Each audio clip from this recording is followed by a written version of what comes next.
Bonjour à tous, avec l'aide de Dieu, nous allons étudier le Rambam, les lois de Shar Avot HaTumot, les autres sources principales d'impureté, le 17e chapitre. Dans les chapitres précédents, le Rambam nous a parlé des doutes que nous pouvons avoir dans certaines situations. Est-ce que c'est pur ou est-ce que c'est impur? Et le Rambam nous a ramené donc une règle générale en ce qui concerne le Reshut HaYachid et le Reshut HaRabim, le domaine privé et le domaine public. Que lorsqu'on est dans un domaine public et on a un doute, est-ce que la personne est devenue impure ou pas, est-ce que la chose est impure ou pas, la règle elle est que la chose elle est pure. Lorsque tu as un doute dans le Reshut HaRabim, dans le domaine public, c'est pur. Lorsque tu as un doute dans le Reshut HaYachid, dans le domaine privé, lorsqu'il s'agit d'un être humain, l'être humain il est impur. Lorsqu'il s'agit d'un objet, si c'était l'être humain qui a fait cette situation, que l'objet est peut-être impur ou pas. Quand je dis l'objet, c'est l'objet, l'aliment est peut-être pur ou impur, mais c'est l'être humain qui l'a fait. Eh bien, dans ces cas-là, on va être aussi strict et on va dire que lorsqu'on a un doute, c'est impur. Par contre, lorsque c'est l'objet en lui-même, l'aliment en lui-même, qui est en doute, est-ce qu'il est impur ou pur ou impur, mais ça ne dépend pas d'une action qui a été faite par un être humain ou pas, dans ces cas-là, l'objet, il est considéré pur. Car la règle, elle est que dans le Reshut HaYachid, dans le domaine privé, Kol sheyesh bo da'at lishael, tout celui qu'on peut interroger pour savoir, demander des questions, qu'est-ce qui s'est passé, comment c'était, etc. Donc, en l'occurrence, un être humain qui a sa tête sur les épaules, qui peut répondre aux questions. Donc, on ne parle pas d'un enfant, d'un aliéné, d'un sourd-muet. Dans ces cas-là, il peut répondre aux questions. Yesh bo da'at lishael. Donc, si on a un doute sur son statut, est-ce qu'il est pur ou impur, il sera considéré impur lorsque c'est dans le domaine privé. En ce qui concerne toute chose chez En bo da'at lishael, on n'a pas la possibilité de demander est-ce que c'est pur ou impur, dans ces cas-là, on le considérera pur, même dans le Reshut HaYachid, même dans le domaine privé.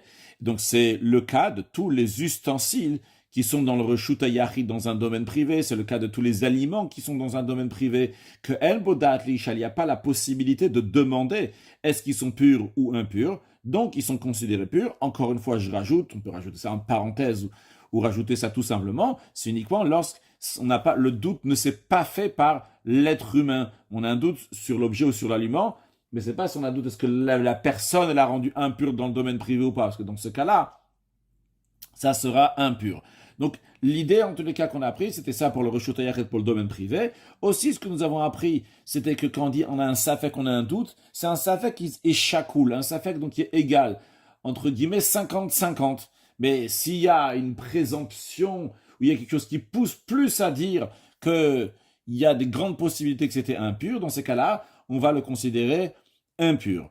Encore une chose, nous avons appris que toutes les impuretés, c'est comme au moment où on les a trouvés. La situation, tu les trouves au moment où ils sont, c'est comme ça qu'il faut les regarder. Et en fonction de ça, donc on va juger la situation. On ne va pas regarder ce qui s'est passé avant ou qu'est-ce qui aurait pu se passer avant. On regarde maintenant qu'est-ce qui se passe maintenant. Comment je retrouve la chose. Si donc ta chose, il y a des raisons de dire qu'elle est impure maintenant, je dirais que c'est impur. S'il n'y a pas de raison de dire maintenant que c'est impur, je dirais que c'est pur. Perek Shiva Asar, Alacha Aleph, Kazait minamed befia orev. S'il y a un corbeau, et dans sa bouche, il a le volume d'une olive, d'un mort, un mort, il rend impur. C'est un avatouma, c'est une source d'impureté. Et même s'il y a seulement un kezait, le volume d'une olive d'un mort, ça rend impur. Comment ça rend impur? Aussi bien par le contact, aussi bien si on le porte, et aussi bien donc si ça va être un OL, ça va être une tente. Quand on dit ça va être une tente, c'est-à-dire que si je passe sous un mort, ou bien imaginons qu'un mort passe au-dessus de moi, évidemment quelqu'un l'a porté, donc au-dessus de moi, ou bien que j'ai touché le mort, ou bien que j'ai porté donc le mort même sans le toucher. Et encore une fois, quand on dit un mort, c'est pas obligatoire un mort en entier, mais qui est zaït minamet, le volume d'une olive d'un mort, eh bien, je deviens impur, la personne devient impure. Donc ici, nous avons un corbeau qui avait dans sa bouche, donc le kezaït, le volume d'olive d'un mort, et il est passé au-dessus d'un être humain ou bien des ustensiles. Et la question où elle se pose, c'est dans le Reshut HaYachid. Nous sommes dans un domaine privé. Dans le domaine privé, il y a aussi bien donc un être humain, il y a aussi des ustensiles qui sont là-bas, à l'instant où le corbeau est en train de passer avec ce volume d'une olive, donc 27 cm3, de mort dans sa bouche. Et ça fait qu'il a là, on a un doute, est-ce que lorsque le corbeau il est passé dans ce domaine privé, il est passé au-dessus de l'être humain et des ustensiles, et donc dans ces cas-là, ils sont impurs en tant que tumat oel, donc l'impureté qui se transmet donc par l'attente, quand donc le mort, la partie du mort est passée au-dessus de l'être humain ou l'ustensile. Ça fait que l'oreille, il y a un doute que peut-être le corbeau n'est pas passé par au-dessus. Aria Adam Tam Misafek. L'homme qui est là-bas dans le Reshut Yahid, dans le domaine privé, il est impur, car on a un doute. On est dans un Reshut Yahid, dans un domaine privé. On a un doute, est-ce qu'il est devenu impur ou pas? C'est un être humain. Yesh Bedat Lishael. On peut lui demander la question. Vu qu'on peut lui demander la question, quand le Ram souligne, la condition, donc c'est quelqu'un qu'on peut interroger, donc on ne parle pas d'un sourd-muet, d'un aliéné, d'un mineur, on parle donc d'un adulte à qui on peut discuter avec lui. Eh bien, vu qu'il ne sait pas s'il est devenu impur ou pas, il est impur par doute, vu qu'on est dans un domaine privé, et Yesh Bodat Lisha, on peut le questionner. En revanche, à Kélim, les ustensiles qui sont là-bas, et ils étaient au même moment où le corbeau il est passé au-dessus de l'être humain, ils sont passés aussi au-dessus de ces ustensiles. On ne sait pas, peut-être ou pas, mais vu que les ustensiles, il n'y a pas de possibilité de les questionner, les ustensiles. Donc on a dit, la règle est que dans un domaine privé, lorsque c'est quelque chose ou quelqu'un qu'on ne peut pas questionner, est-ce qu'il est devenu impur ou pas, il est pur. C'est la raison pour laquelle que les ustensiles sont purs. Encore un cas, le Ram nous dit, de même, quelqu'un qui remplit avec un ustensile. Donc, on va appeler cet ustensile, pour faciliter, on va l'appeler l'ustensile numéro 0. Donc, on va l'appeler le seau numéro 0. Puis, Venatan Basarakel. Puis, il a mis dans 10 ustensiles. Ustensile numéro 1, 2, 3, 4, 5, 6, 7, 8, 9, 10. Venimtza Sheretz Be'echad. Et après, il a pris du puits, il a pris de la citerne, donc un endroit où il y a de l'eau qui est rassemblée, et il a pris comme ça, et avec le seau numéro 0, il a versé dans récipient numéro 1, récipient numéro 2, etc. Et après, il s'avère qu'un de ces ustensiles-là, entre le 1 et le 10, il y a un sheretz, un reptile à l'intérieur, un reptile, un des 8 reptiles morts. La Torah dit que c'est un avatoum, c'est une source d'impureté, ça rend impur.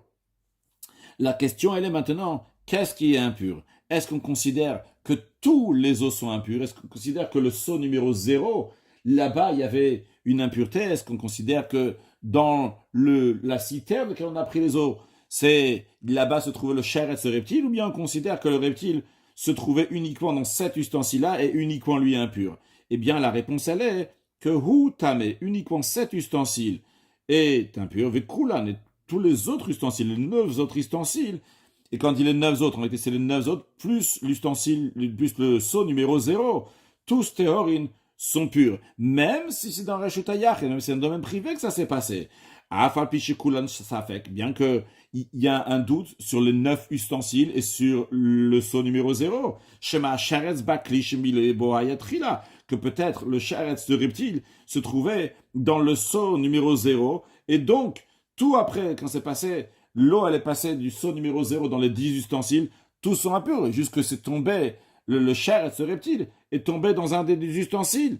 Eh bien, quand même, on dit que tous les ustensiles sont purs. Pourquoi? La règle et la logique qu'il y a derrière ça, c'est Neshem Kelim, parce que c'est des ustensiles, des récipients, et il n'y a pas de possibilité d'interroger ces ustensiles-là. Et la règle, elle est, quand c'est quelque chose que Dav Hashem Volishel, il n'y a pas la conscience, il n'y a pas la possibilité de demander, eh bien, si on a un doute dans le domaine privé, ils sont purs. Donc, tout est pur, vu qu'on a un doute, on ne peut pas demander, donc c'est pur. Uniquement celui dans lequel il y a l'impureté, lui, est impur. Maintenant, veillez la cli chez Milebo Aganim. Si l'ustensile avec lequel on a rempli, il avait des rebords. Il y a plusieurs manières comment expliquer le rebord. Ici, donc, on peut voir une des manières qui sont expliquées. On voit comme ça que quand l'eau sort, comme le Ram dit, c'est aussi que l'eau va sortir donc du seau numéro 0.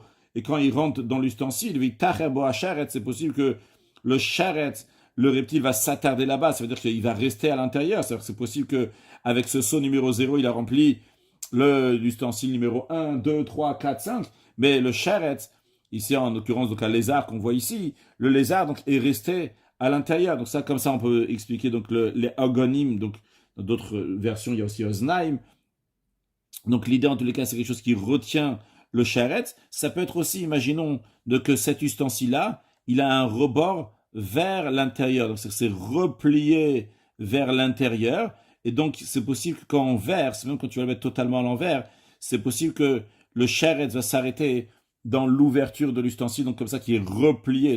Il y a, imaginons que ça c'est le bout de l'ustensile, et comme ça il est replié en haut, donc l'eau elle sort par là, mais il peut y avoir un charetz donc qui est resté ici donc à l'intérieur et qui est pas sorti donc avec l'eau. Donc ça c'est le oznaim qu'il y a, ou les oganim comme on a appelé ça, donc les rebords. Donc kulam tseim, dans ce cas-là, tous ils sont impurs, car on considère en effet que cet ustensile-là, le seau numéro 0 avec lequel donc on a rempli de la citerne les 12 ustensiles, on dit que sûrement il y avait à l'intérieur du seau numéro 0, là-bas se trouvait le charetz, le reptile, car on considère que ce reptile que se trouve à l'intérieur du seau numéro 0 se trouvait déjà dans le passé, dans le seau numéro 0, car le seau est fait pour puiser de l'eau des citernes, des endroits dans lesquels se trouvent des reptiles qui sont morts. Donc sûrement, les fois précédentes, lorsqu'il a utilisé ce seau, il y a un reptile mort qui s'est coincé là-bas et qui est resté à l'intérieur de ce seau, qui n'est pas sorti lorsqu'on a utilisé le seau. Maintenant, lorsqu'il a utilisé le seau, dès la première fois, dès qu'il a rempli le premier récipient, ce reptile se trouvait déjà là-bas, il n'est pas sorti, il est sorti peut-être dans le deuxième ou le troisième, ça ne change pas quel récipient,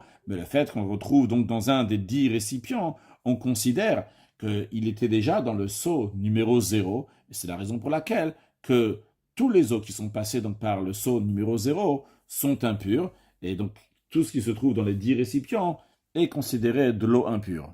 De même,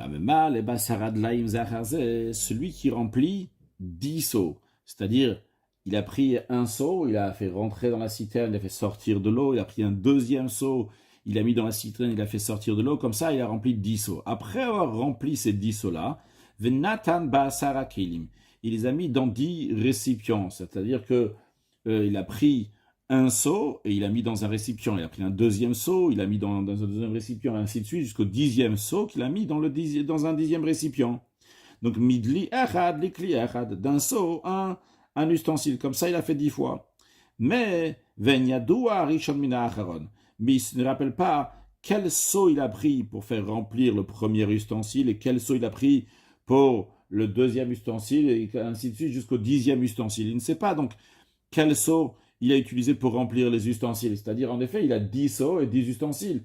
Mais il n'a pas fait en ordre seau numéro 1 dans ustensile numéro 1, seau numéro 2 dans ustensile numéro 2, etc. Il a juste pris comme ça n'importe quel donc des seaux et les a mis comme ça dans n'importe quel des ustensiles. Et venimtsa sharetz vikli echad même. Dans un des 10 ustensiles, on retrouve qu'il y a un sharetz, il y a un reptile. Aretisha kelim maseret adlaim teorim. Eh bien, les 9 autres ustensiles, avec les 10 seaux, sont purs. Pourquoi? Chez Ani Omer, car je dis, je suppose, chez Ma Biklize et Sharetz Mitrilat, on peut tout à fait supposer que le reptile se trouvait déjà dans cet ustensile-là, dans lequel on a trouvé maintenant ce sharetz, ce reptile, donc avec de l'eau. On ne va pas dire que ça se trouvait déjà dans le seau qui était avant. C'est-à-dire avant qu'on verse dans l'ustensile, l'eau se trouvait dans le seau. On va dire peut-être que le sharetz, le reptile, se trouvait déjà dans un des seaux. Si on dira ça, ça serait problématique pour tous les seaux. Parce que vu que cette personne-là, elle ne sait pas de quel seau elle a pris pour mettre dans tel et tel récipient. Imaginons c'est récipient numéro 4 dans lequel on a retrouvé un sharetz, un reptile. Mais on ne sait pas si on a versé le seau numéro 1, le seau numéro 5 ou 10 ou quoi que ce soit. On ne sait pas lequel des 10 des seaux on a versé dans l'ustensile numéro 4. Alors on va dire que tous les seaux, toute l'eau qui est dans les seaux est impure. Et en conséquence, il n'y aura pas seulement le récipient numéro 4 que les eaux seront impures, mais il y aura tous les autres seaux. On ne dit pas ça, parce qu'on est ici dans un reshut hayach et dans un domaine privé, c'est vrai, et on a un doute, mais on a un doute sur quoi? Sur quelque chose, chez un bodat lichel, quelque chose qu'on ne peut pas interroger. Donc ça, c'est s'il n'y a pas de rebord, comme on a vu tout à l'heure pour l'ustensile. Donc dans ce cas-là, on dit il n'y a pas de rebord sur le seau. C'est la raison pour laquelle on dit que tout ce qui est sorti donc, des seaux, on dit que c'est pur. C'était pas là-bas que le charetz se trouvait. Le charetz se trouvait dans l'ustensile dans lequel on a trouvé, c'est tout. Par contre, agonim, si les seaux ont ces rebords-là, dans ces cas-là, tous les seaux, avec tous les ustensiles, sont impurs.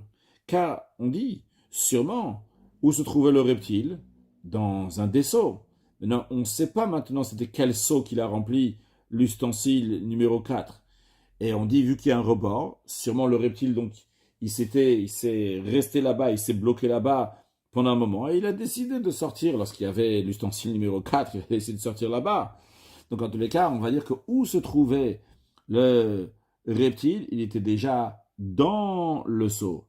Et vu qu'on ne sait pas c'est quel seau qui a rempli le récipient numéro 4, donc on dit que tous les seaux sont impurs et tous les eaux sont impurs. Pourquoi? Parce qu'on va aller plus loin.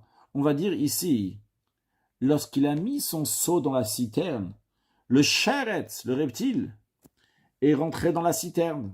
Donc tous les eaux qu'il y a dans la citerne sont devenus impurs. Et peut-être c'était le premier seau dans lequel il y avait le reptile, qui est rentré, donc en premier, il est rentré dans la citerne.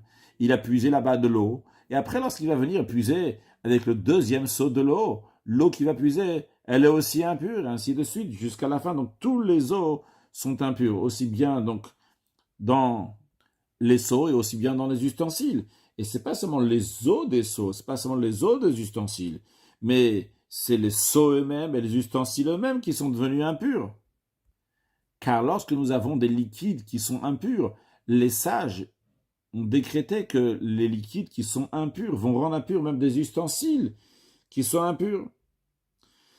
De même, le Rav nous dit, si quelqu'un verse d'un ustensile à un autre ustensile, donc on va appeler l'ustensile supérieur numéro 1 et l'ustensile inférieur, celui qui réceptionne le liquide, l'ustensile numéro 2. Et on retrouve le chair et ce reptile se trouve dans l'ustensile numéro 2, celui qui est inférieur. Eh bien, à Elion, l'ustensile numéro 1, donc le supérieur lequel on a versé, tar, il est pur. Même si ça s'est passé dans un reshut à Yachid, dans un domaine privé, bien qu'en général on dit que dans le domaine privé, lorsqu'on a un doute, c'est impur. Ici, ça sera pur, vu qu'il s'agit donc des ustensiles. Et des ustensiles, un dad, l'échal, il n'y a pas de quoi, il n'y a personne à qui demander. Elle a Batartonaya, on suppose que le chair ce reptile était dans l'ustensile inférieur, ustensile numéro 2. Ah, et pourquoi on ne dit pas que peut-être c'était dans l'ustensile numéro 1, dans le supérieur? La raison, parce que c'est des ustensiles. Et il n'y a pas de conscience, il n'y a pas de possibilité donc d'interroger. C'est basé de même tout ce qui est similaire aux exemples que nous avons dit. Halacha bet. Kupa shenishtamesh ba bitarot. C'est quelqu'un a un panier qu'il a utilisé pour mettre des aliments qui sont purs à l'intérieur. Après, donc, on a sorti donc, tous ces aliments qui sont purs de ce panier. Plus tard, par exemple le lendemain, après, donc, si on a vidé aujourd'hui donc, tous les aliments qui sont purs là-bas, le lendemain, il s'avère donc qu'il y a un charetz, qu'il y a un reptile mort à l'intérieur, en bas de ce panier. Non, on ne sait pas si ce reptile-là se trouvait déjà hier, avant-hier, lorsqu'il y avait les aliments purs, ou bien ce charetz, ce reptile, il est arrivé aujourd'hui. Alors, im yeshta shulaim, si ce panier-là, il a un fond, il a un dessous, c'est-à-dire qu'il est fermé en bas, au aganim, ou bien qu'il a un rebord, afalpichen la shulaim, qu'on dit ici, des rebords, c'est-à-dire, imaginons que ce panier, il a un rebord, donc ici, mettons un rebord ici, donc il n'y a pas ici sur le verre, mais imaginons donc un rebord quand ça va à l'intérieur, donc quand on vide tout ce qu'il y a, eh bien ça peut s'arrêter ici. Maintenant, de quoi on parle ici quand on parle ici qui n'a pas de shulaim, qui n'a pas de dessous, c'est-à-dire, imaginons de ce panier-là, ou bien cette caisse, comme on veut le voir, ici c'est coupé, c'est-à-dire que c'est ouvert d'un côté, c'est ouvert de l'autre. La manière comment on utilise cet ustensile, c'est en le mettant comme ça, on l'allonge, et quand il est allongé, donc on met des choses comme ça à l'intérieur, et quand on veut vider, eh bien on verse comme ça, et en versant, donc les choses sortent. Mais quand on verse comme ça, il peut y avoir, donc ça va s'arrêter ici à l'intérieur. Donc même dans un cas où il n'y a pas de shulaim, où il n'y a pas de fond, c'est coupé ici. Mais la manière qu'on va faire sortir les choses, c'est qu'il y a un rebord qui se trouve ici. Donc les choses ont pu s'arrêter sans sortir de l'ustensile.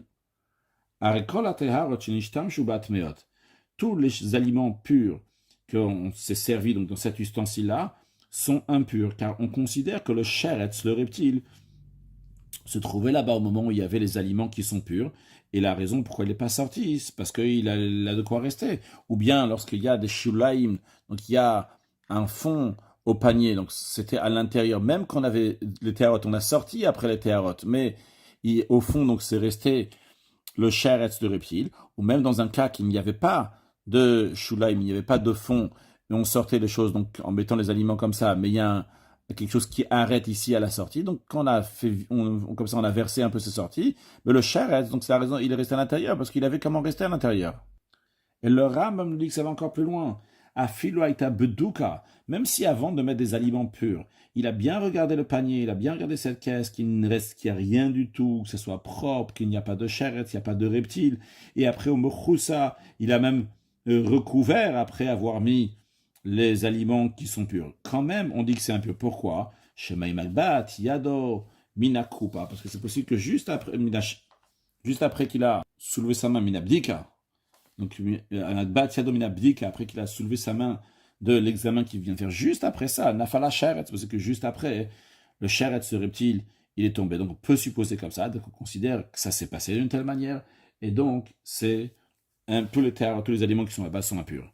Afil ou nishtamesh babi teharot bezavidzo, même s'il s'est servi de ce panier-là avec les aliments purs, lorsque c'était de ce côté-là, par exemple, dans la pièce du côté droite, et après il a fait sortir donc tous les aliments purs qu'il y avait là-bas, et après il a pris ce panier, cette caisse, et il a mis donc de l'autre côté de la pièce, là, il les a vitacheret, un autre côté par exemple, il a mis complètement du côté gauche, et uniquement lorsque il a regardé plus tard la caisse qui était là-bas du côté gauche, venim tsaba sheret, il a trouvé le reptile, et bien kulant meot, tous les aliments qui ont été mis là-bas, même lorsque le panier était de l'autre côté de la pièce, quand même, c'est impur. Pourquoi les fichiers marzik, parce qu'on présume l'impureté d'un côté à l'autre. C'est-à-dire que l'impureté qui était donc d'un côté, on considère qu'en effet, elle est passée, elle est partie jusqu'à qu'elle se trouve déjà là-bas, dans le premier côté, avant qu'elle soit passée, qu'elle a été transportée. Mais le Rav nous dit que comment on va considérer cette impureté? L'itlot. On va suspendre. Suspendre donc quelque chose qui est entre le ciel et la terre, qui est suspendu. Si c'était de la terouma, si ces aliments purs qui sont à l'intérieur, donc c'était de la terouma, de la dîme qui est de le Kohen, on va les suspendre dans le sens que d'un côté, le Kohen ne les mangera pas, d'un autre côté, on va pas les faire brûler, on va pas les brûler non plus, bien qu'en général, lorsqu'on est sûr que quelque chose est impur, on le brûle. Ici, vu qu'on n'est pas sûr, donc on ne va pas le brûler. Halacha Gimel. Dans un cas que Azolef est à bord, quelqu'un qui vide une citerne de vin. Donc il y a du vin et lui, il est en train de vider. Comment il a vidé? Il a rempli des tonneaux, mais comment il a vidé? Si la manière qu'il a vidé, c'est qu'il faisait rentrer un tonneau dans la citerne, remplit le tonneau, une fois rempli, il le sort. Et ainsi de suite. Et comme ça, il a vidé donc, cette citerne. Et on trouve un reptile dans le premier tonneau qu'il a puisé de la citerne, qui est en vidant la citerne. Eh bien, tout le tonneau, même si par exemple il y avait 5 tonneaux qu'il a pour vider la citerne, et on a retrouvé le reptile dans le premier tonneau, tous les tonneaux sont impurs. Pourquoi? Parce que le sheretz, d'où il vient ce reptile-là, il y a deux options. Ou bien il était déjà dans le tonneau numéro 1, ou bien il était, encore pire, il était dans la citerne. Mais d'une manière ou d'une autre, finalement, vu que, s'il était dans la citerne elle-même, donc évidemment que tout le vin est impur, mais même dans un cas où il n'était pas dans la citerne, mais il était dans le premier tonneau, lorsque il a rempli le premier tonneau, et comment il a rempli? En mettant le tonneau dans la citerne.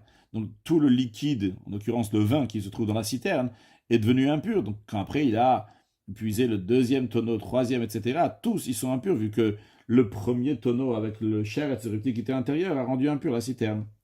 Nimtsa bacharona, si le reptile se trouvait on l'a retrouvé dans le dernier tonneau qui a été rempli, hitmea, le dernier tonneau uniquement est impur, vekulanteorot et tous ils sont purs. Pourquoi? Shani Omer, car je dis, achar shemilitarishan, on peut très bien supposer de dire que le sheretz reptile n'était pas dans la citerne de vin, mais il était dans, par exemple, le cinquième tonneau, qui est le dernier tonneau. Donc lorsqu'il a fait rentrer le premier tonneau, le deuxième, le troisième, quatrième, le vin était pur. Il n'y avait pas de sheretz de reptile, ni qui se trouvait dans la citerne, et ni dans le tonneau. On peut dire que c'était dans le cinquième tonneau que se trouvait le reptile, et lorsqu'il a fait rentrer, à ce moment-là, donc, c'est devenu impur. Qu'est-ce qui restait dans cette citerne-là? Uniquement donc ce dernier tonneau. Donc c'est ça qui est impur. Donc le dernier tonneau, et non pas les 4 premiers tonneaux dans l'exemple qu'on a donné, qui avait 5 tonneaux. Ça, c'est s'il remplissait, ça, il vidait la citerne de vin d'une telle manière, en faisant rentrant un tonneau par tonneau. Mais dans un cas, Hayazolev Bikli, si il était en train de vider avec un ustensile, par exemple, il était en train avec un seau, il puise donc un seau de vin, après un deuxième, etc. Et au fur et à mesure, et il met dans les tonneaux, jusqu'à qu'il les a remplis. Et on trouve un reptile mort dans un de ces tonneaux. Hitmea, bilvad, kulanterot. Uniquement elle, ce tonneau-là, est impur et tous les autres sont purs. Pourquoi? Shani Omer, car je dis, on peut supposer que Bezo bilvad nafala sheretz, que le reptile, il est tombé après, une fois que, avec ces seaux-là, on a rempli ce tonneau-là, et bien après, il y a un sheretz, il y a un reptile qui est tombé. Ou bien, une autre chose qu'on peut supposer, au hayabat, que le sheretz, ce reptile, se trouvait déjà là-bas, dans ce tonneau-là, avant même qu'il a versé donc, des seaux dans le tonneau. Donc, on peut très bien supposer donc, que ça se trouvait là-bas seulement, et non pas avant. Non pas dans le seau, ou bien dans la citerne elle-même. Les filles rares, c'est la raison pour laquelle le Rav nous dit que dans un autre cas de figure, que si avant de verser des seaux dans le tonneau, il a examiné chaque tonneau, il a bien regardé que dans chaque tonneau il n'y a pas de reptile. Après seulement il a pris des seaux, il a versé dans les tonneaux. Tout de suite après, il a recouvert chacun des tonneaux après qu'il a versé des seaux dans le tonneau. Et donc de manière que c'est impossible que le sheretz reptile se trouvait déjà dans le tonneau. C'est impossible non plus que le reptile est tombé après une fois qu'on a rempli le tonneau. Et il n'était pas avant parce qu'il a examiné. Et il n'est pas tombé après parce qu'il a recouvert. Et pourtant il a trouvé donc un reptile dans des tonneaux. Dans ces cas-là, tous les tonneaux sont impurs. Parce que vu qu'on ne peut pas dire que ça vient du tonneau, on ne peut pas dire que c'est tombé dans le tonneau, c'est obligé que d'où vient ce sheretz, ce reptile, il vient de la citerne de vin. Donc, on considère que ce sheretz, ce reptile-là, se trouvait depuis le début dans la citerne, et donc le vin qui est là-bas est impur.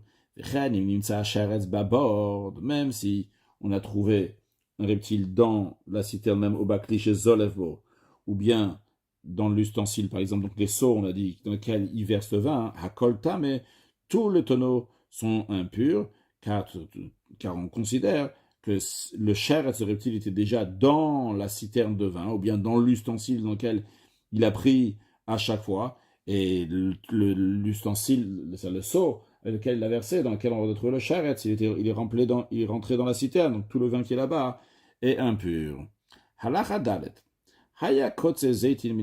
Si quelqu'un est en train de couper, de séparer un bloc d'olives qui se trouve dans la cuve, donc il prend ces olives-là qui sont dans la cuve et qui sont donc comme ça en bloc, donc lui il les sépare. Et lui il monte sur les toits, pour là-bas dans le toit, donc ça va sécher. Et il a trouvé à Sheretz Bagag. Après, une fois c'était sur le toit, dans les olives, une fois qu'ils sont sur le toit, il a vu qu'il y avait un sheretz, qu'il y avait un reptile. Les olives qui sont dans la cuve, donc qui sont en bas, qui ne sont pas montées sur le toit, théoriquement, ils sont purs. Parce qu'on considère que lorsque les olives ont été mises sur le toit, là-bas sur le toit, c'est là-bas que le sheretz, le reptile mort, est arrivé, mais lorsqu'ils étaient en bas, lorsqu'ils étaient dans la cuve, là-bas, ils étaient purs. Maintenant, nimtza bematan, si on retrouve un reptile mort dans la cuve, un matan tameh. Alors, on parle aussi encore toujours du cas qu'il a pris dans certaines olives qu'il a montées sur le toit, mais il en reste encore dans la cuve.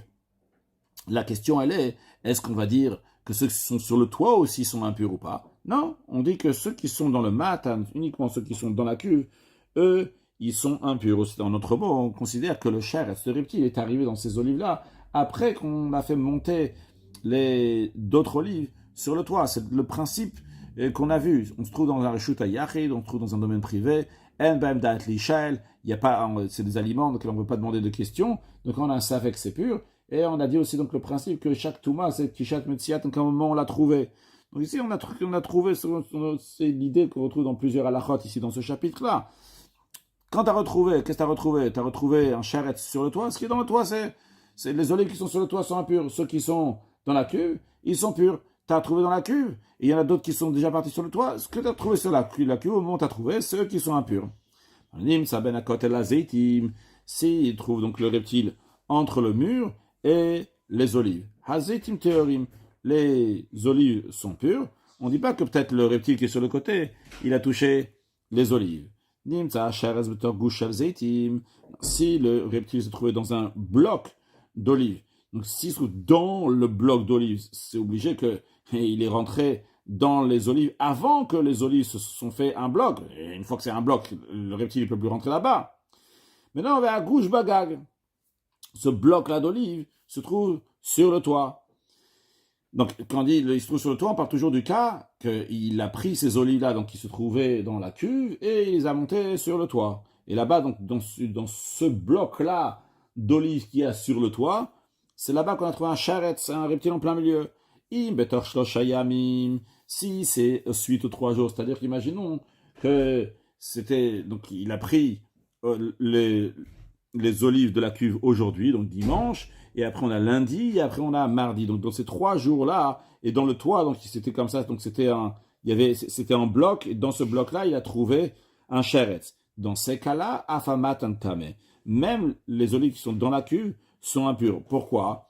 Parce que le principe, il est que pour que les olives vont devenir un bloc d'olives, comme ça, qui vont se serrer ensemble et devenir un bloc, ça prend 3 jours. Maintenant, si on est dans les 3 jours, même si c'est sur le toit, mais où est-ce que ce bloc s'est formé? Ce bloc s'est formé dans la cuve et a été monté sur le toit tel quel, donc en étant un bloc. Donc quand on retrouve un charetz, un reptile, en plein milieu de ce bloc-là, on considère que ce reptile-là était dans le bloc quand le bloc il était déjà dans la cuve. Parce qu'on dit donc ce bloc-là, il est monté de la cuve avec le reptile qui est à l'intérieur, donc tout ce qui est dans la cuve est aussi impur.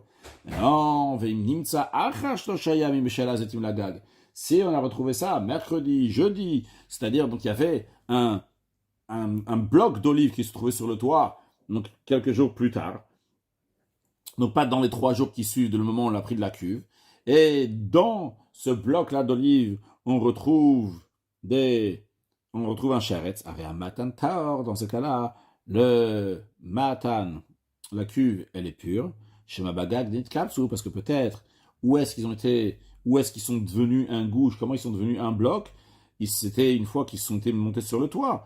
On ne va pas savoir. Si c'est dans 3 jours qui suivent, c'est sûr que ce bloc-là s'est fait dans la cuve. Mais si c'est plus que 3 jours, peut-être ce bloc, il a eu le temps de se former en étant sur le toit. Donc, dans ces cas-là, quand est-ce qu'il est devenu impur? Le charet, il est rentré dans les olives qui étaient sur le toit. Là-bas, c'est devenu un bloc d'olives, mais les olives qu'il y avait dans la cuve, eux, n'étaient pas en contact avec ce charet, avec ce reptile, donc ils sont purs. Mais on dit que c'est sur le toit qu'ils sont devenus, dans les 3 jours, donc ils sont devenus un gouche, un bloc. Alachahe, akoretz mikretzet mina isa. Donc quelqu'un qui a une pâte, et il prend un morceau de pâte, on prend un morceau de pâte, nimtza sheretz mikretzet. Et il trouve donc un sheretz, un reptile, dans la mikretzet, dans le morceau de pâte qu'il a pris, il trouve un sheretz, un reptile, a mikretzet levadat mea.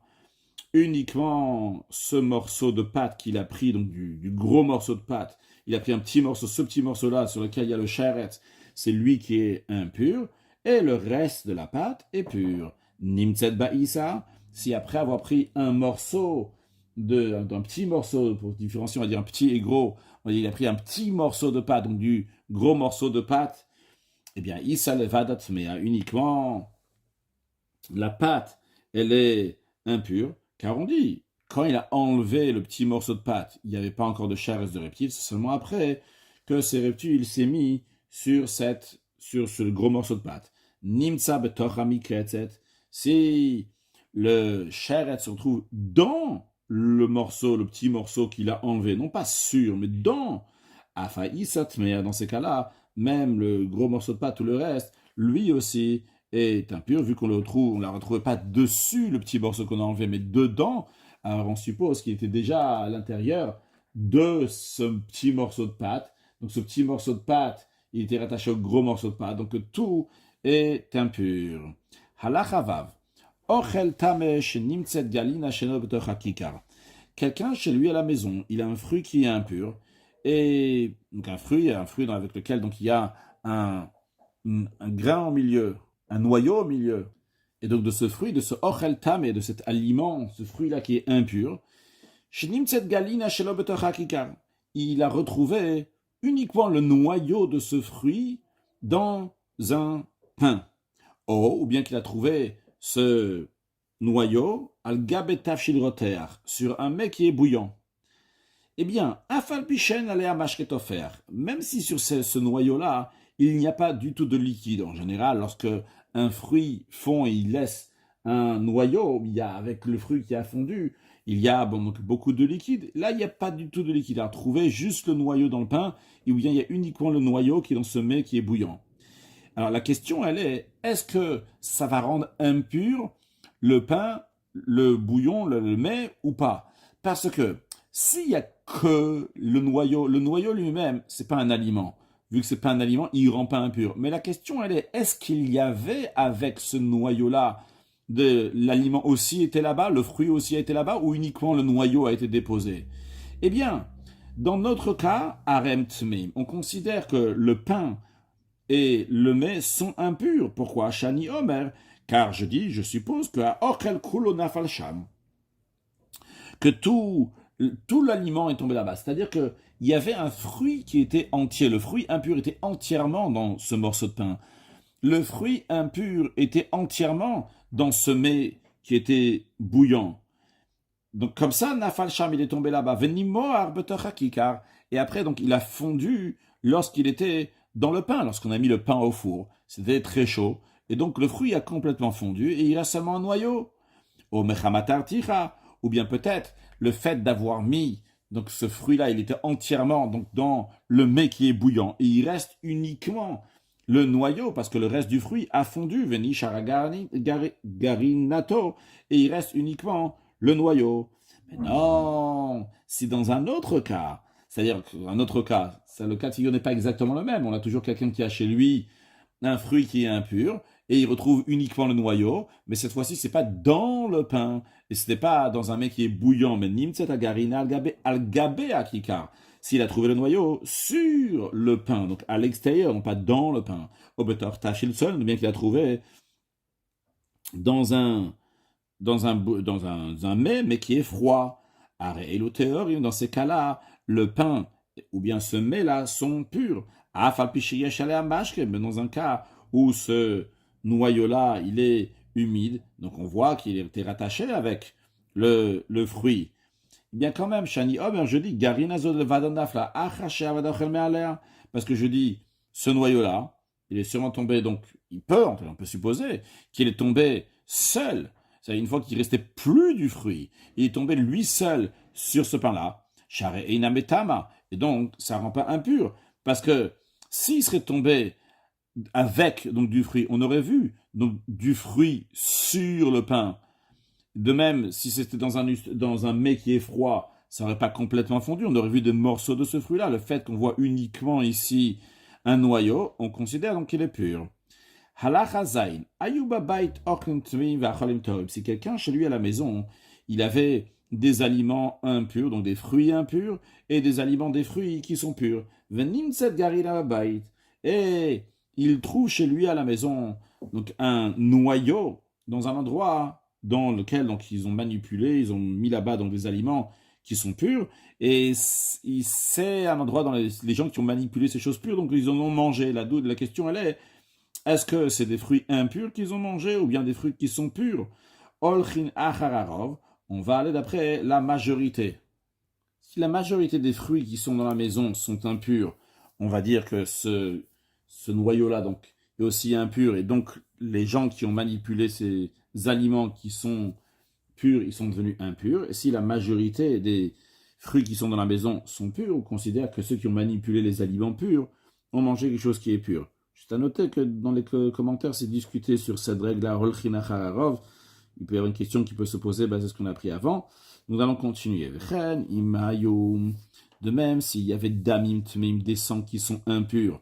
Donc, par exemple, du sang d'un charetz, d'un reptile qui est impur. Ou bien, et d'un autre côté, il y avait aussi damim tmeim, il y avait aussi des sangs qui sont purs. Donc, par exemple, d'une grenouille ou bien d'autres reptiles qui sont pas impurs. Etc. Donc, il y avait du sang comme ça à la maison. On retrouve donc du sang sur un aliment. On ne sait pas si c'est du sang qui est impur et donc l'aliment il est impur, ou bien que c'est du sang qui est pur et l'aliment donc il est pur. Eh bien la règle est que on va suivre la majorité. On va regarder donc la majorité des sangs qu'il y a à la maison. Le Ram nous dit qu'une fois c'est arrivé qu'ils ont trouvé un pain de terouma, de dîme qui est donné au Kohen, sur lequel il y avait du sang. Et il n'y avait pas de quoi juger si c'est du sang pur, du sang impur donc à la maison. Ubama c'est l'ifnei chachamim. Et donc ils ont présenté la question aux sages, est-ce que ce pain-là de terouma il est pur ou impur? Vetiaro, les sages l'ont purifié. Shafi, le nomardam sheretsu, parce que même si on va dire c'est du sang qui est d'un reptile, donc des 8 reptiles qui rendent impurs, quand même on peut encore dire que le pain sera pur. Pourquoi? Parce qu'à Yomer, je peux dire que Dam Sheretz Chayou, Shoutar, c'est du sang d'un reptile qui est vivant. Les 8 reptiles, ils rendent impurs uniquement une fois qu'ils sont morts, mais s'ils sont vivants, leur sang aussi, donc il est pur. Donc on peut dire, même si c'est d'un Sheretz, même si c'est un reptile, c'est peut-être il est vivant, donc ce sera pur. Alachachet, Ir Sheyesh Ba Nevelot ou Shrutot, une ville dans laquelle il y a de la viande des animaux qui sont neveila, c'est-à-dire qui sont morts sans qu'on a fait la shrita, ou bien des animaux donc qui sont impurs, qui ne sont pas cachers, donc même la shrita de toute façon ne va pas aider, ou shrutot. Et il y a aussi de la viande donc qu'on a égorgée, qu'on a battue rituellement, donc qui ne sont pas impurs avec cette impureté de neveila. On a appris donc dans le passé l'impureté d'un cadavre, l'impureté d'un animal donc qui est mort, qui rend impur. Et là donc, il a trouvé de la viande dans cette ville. Basar anim tsaba. Bien, la viande qu'on va trouver dans cette ville, si on ne sait pas si c'est de la viande qui rend impure ou pas, est-ce que c'est une viande de neveila qui rend impure, ou bien c'est une viande d'une shruta qu'on a abattue qui rend pas impure, on va suivre la majorité des viandes qu'il y a dans la ville. Si la majorité des viandes qu'il y a dans la ville c'est neveila, on va dire que cette viande la rend impure. Si la majorité des viandes qui sont dans la ville sont shruta, on va dire que ça ne rend pas impur.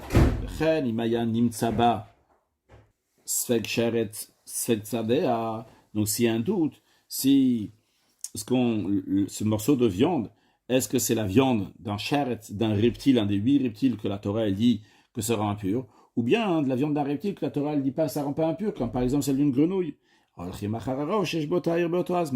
va d'après la majorité de ce qu'il y a dans la ville, au moment où on a trouvé cette viande-là.